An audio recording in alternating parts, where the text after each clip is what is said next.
Alright, it's time to give you guys a recap on the vlog. I had a coupe that looked like this, but now it looks like this. We got it back, we assessed the damage and realized there were a lot of things we could save.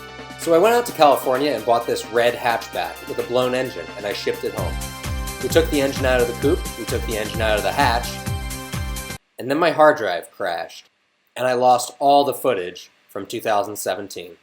So I thought maybe here, I'd record a voiceover myself to tell you guys what we've been up to. But instead of that, we have Dave, the voice of Hot Version International, to catch you up.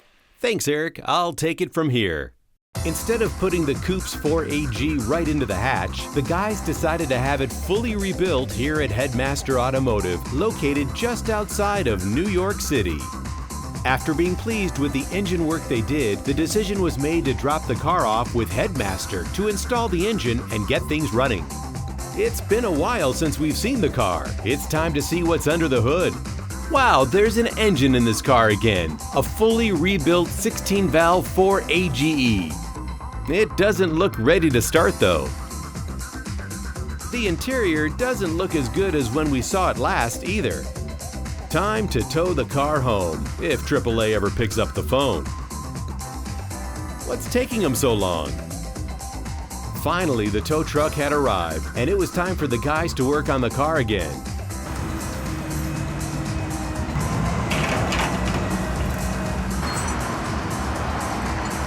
Instead of taking the car back to John's, it was now going to Nick's new shop. It's good to see it rolling again.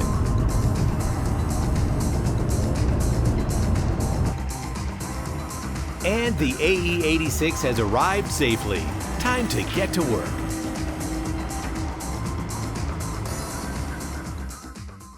Wow, look at all the shit in the car. Look at all this stuff.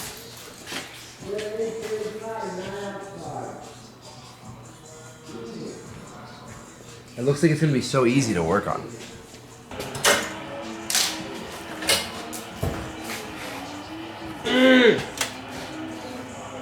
But they said the intake wasn't on, and then I realized you meant like the math and stuff. I thought none of this was on. Oh no, all that's thank on. good. Damn, this is wild. Alright, the car is here at Nick's shop, which you guys haven't seen yet. Last time on the vlog we were at John's shop, but since then Nick got this really dope garage, so we started working on some stuff here. Catch you up since we haven't seen you in a year. We were gonna do some light work, have some light work done to my 4AG, mostly like head work, leave the block as it was, but got kind of carried away and took the engine to a place called Headmaster in North Jersey to do a full engine rebuild. And just because of time constraints and a few other things like that, we decided to just drop the whole car off with an empty engine bay, and they were just gonna get the car running so that we could bring it back and start doing the fun stuff like the cool things, the exhaust, the interior, new seats, new this and that. But they didn't get quite as far as I was hoping, so it's back, it's so close to running, and we're gonna go over there and hopefully get it started really soon. So here's the car the last time everyone saw it. Pretty clean, put together, looking great. And here it is now. We pretty much have everything stripped out so that we could do the work on it. And here's all its guts just in boxes on the floor. Everything looks really good. Oh wow, they look really good. Cool. Now, they did a lot of the stuff that I didn't really feel like doing, like putting my hands behind this. So this is good. This is awesome already. Good. They're all bolted down. Clutch is bolted down, or I should say, lines assembled. So far, so good. But the way the engine harness was run is pretty messy. This is a custom harness from Panic Wire, so it should be really clean. We're just going to pull it out and rerun it. So we're going to start by taking the Sawzall and cutting right above the mirror on both sides. The B-pillars, safe spot. And then probably right about here.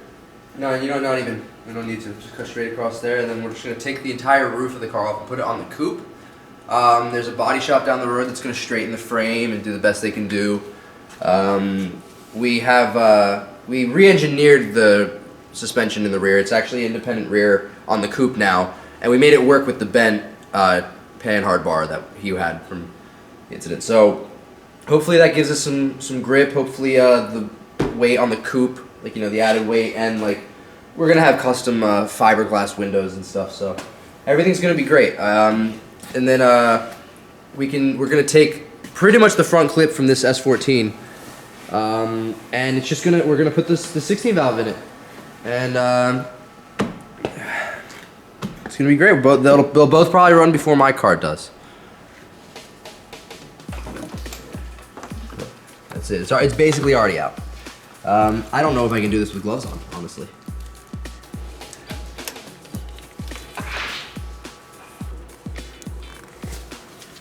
Come on.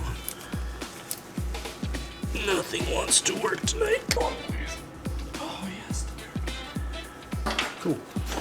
Alright, so it's basically done.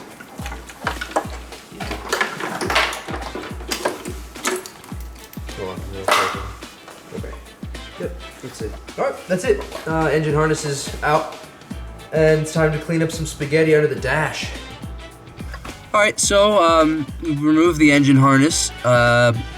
The ECU isn't in yet, so it's kind of just floating around there. So I wanted to clean up under dash spaghetti, if there was any, and there really isn't that much. There's only a couple wires that the previous owner had in for radio, and everything looks to be like kind of close to where it should be. A few weird like things, a couple switches added in here and there, and a bunch of loose ends left untucked and such. But it's really not that big of a deal. That's wired into your instrument cluster. That was just chilling. This doesn't matter. Just get a visual, just a general visual. Visually everything. It's gonna have to go in there more. We worked for about another hour, and then we realized how late it was getting. But the engine harness is pretty much there. All right, looks a lot cleaner. We tried to fit the air intake, and we just need to get a coupler for that because it doesn't fit with this new shroom filter Eric got. We got all that done. I think Nick pretty much has the engine harness rerun from where Headmaster had it. It's looking pretty good. We just have a couple things to connect on the driver's side of the engine bay, and we should be looking pretty good. So that's all for tonight. All right, day 2. How do you fuck up and hit the one tree within a field of literally nothing? That is unreal, and that is a joke. We're gonna try and get this thing started today. It's like 11 in the morning, and we're gonna grind till Nick wants to stop, but I think it's probably gonna go pretty late. I have high hopes. I really, there's a lot to do, but I think we can get it done. So, should be cool. We're gonna drill a hole for the O2 through this exhaust. The shop installed the header, but they didn't cut the hole out, so we uninstalled the header so we could drill the hole out.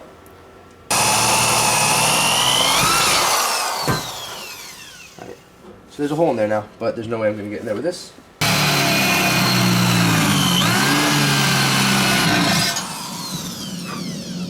A better bench for this.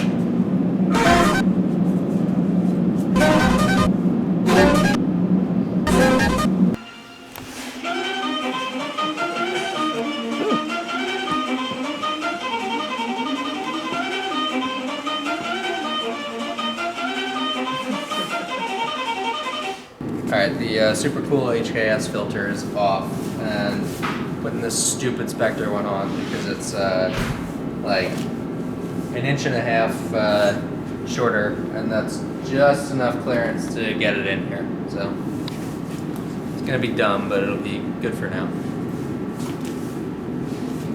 That's it. How do you feel about that? I feel. Or does that feel like it's gonna...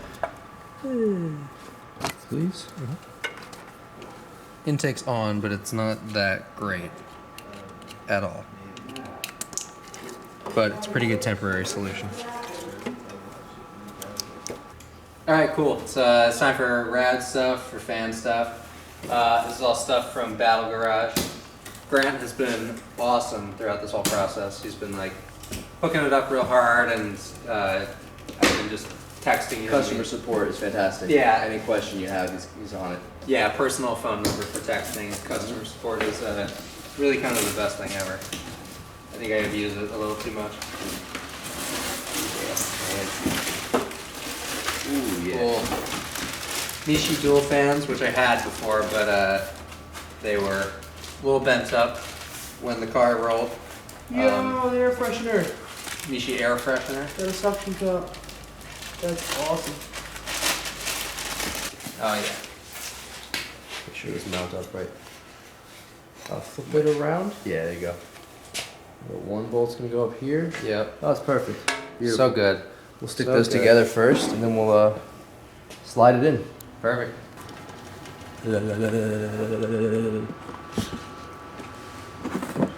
Radical. Quail rads have a kind of questionable fit. You can see it leans back a little bit. It's not really spaced that perfectly in that area where the stock rad would sit, but we know it's going to work, and it looks amazing.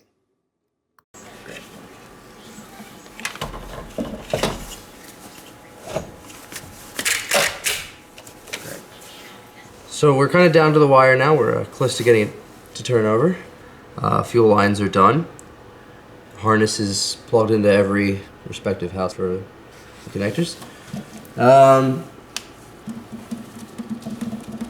It's that moment when like you haven't seen a car in like a year, you haven't touched it ever before, and you're hoping everything is still where it should be and hoping you're not missing anything. You gotta go over some vacuum lines and such. You gotta do this ground has to go somewhere. Then we're gonna gas it up, I guess. We gotta put coolant in, oil, fluid in the trans. They put fluid in the trans? I don't think so. All right, we'll check that. And then it's go time. One thing that seems so simple that we didn't even bother to mention it was just plugging in the ECU. It's not the right one.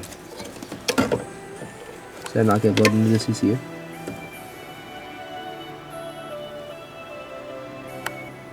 Sure this is the right ECU? Yeah, that's the coupe one. The spaghetti nest we have here showed a couple things. Normally this box from Toyota doesn't come with a bunch of cut wires. Normally it comes attached to the car, and while it was attached to the car, all of these wires were cut. So, that provided not so much of a problem because we're using a panic engine harness, you know? Big deal. Everything you need to make it go is right there. So we noticed when we were plugging in our connectors, there's a 10-pin connector, click, an 18-pin connector, click if I didn't have these dumb gloves on. Whatever, imagine a click. And then this one. No possible form of any clicks, even a little bit. So we're gonna have to give Panic a call and discuss it with him. Because this is a kind of a damper on our day. At least our 24-hour quest to start this car. We got Mark from Panic Wire on the phone, and he basically helped us figure out that the dash harness in the car was from an SR5. So that's not going to work with a 4AG ECU. Yeah, and had we known this was going into an SR5, we could have done something about this, but we didn't really know at the time. Yeah. So if you have any other questions, shoot me an email. I'll try and check it tonight after work. Yeah, the easiest answer here is really to like go on the hunt for a GTS dash harness, right? And that'll eliminate pretty much Yeah, any if you can issues. find one, that's the easiest way possible because it'll just work. Okay. So yeah, if you're even remotely considering doing that, don't cut anything I did. All right, so we hit a stopping point for today. We're realizing that this car does have SR5 wiring for the dash harness.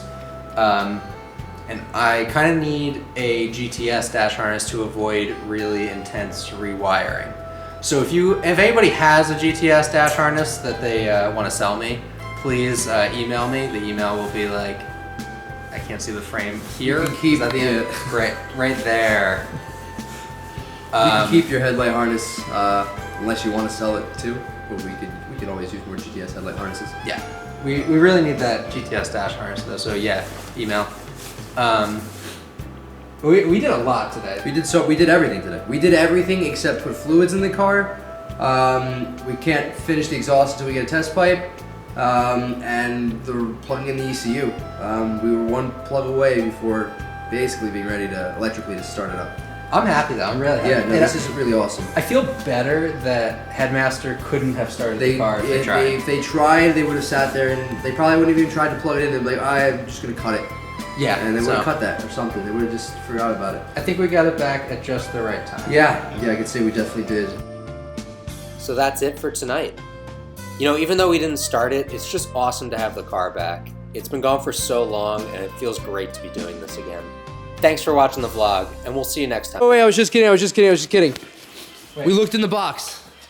We looked upstairs, and we looked in this box full of just chopped up harnesses, and we found a clean GTS dash harness that we're gonna use. I'm sure the guys feel a little stupid right now. There it is, the Coupe's GTS dash harness. Next time on the vlog, the guys are going to take out the SR5 harness, put in a GTS harness, and start the car. We'll see you next time on Progression D.